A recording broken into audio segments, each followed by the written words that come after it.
What if numbers didn't always exist? Let's unravel how humans went from counting on fingers to powering supercomputers with math. Tens of thousands of years ago, early humans marked tally lines on bones to count animals or days. Ancient Sumerians created the first number system, base 60. That's why we have 60 seconds and 60 minutes.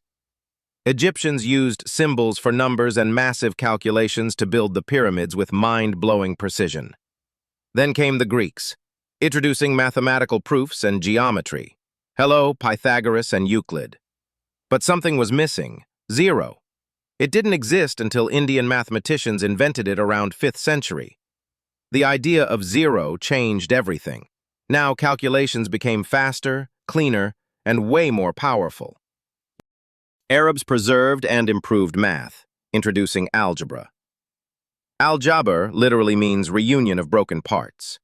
The Arabic numerals 0 through 9 spread to Europe. These replaced Roman numerals, making math easier forever. Fast forward, 17th century. Calculus is born. Newton and Leibniz give math the power to model the universe. Then came machines. In the 1800s, Charles Babbage designed the first mechanical computer using math. By the 20th century, binary code, just ones and zeros, became the language of modern computing. Today, numbers run our lives, from GPS to stock markets, social media to space travel.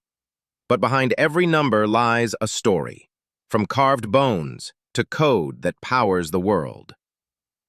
Like the journey? Then like, share, and subscribe for more videos like this.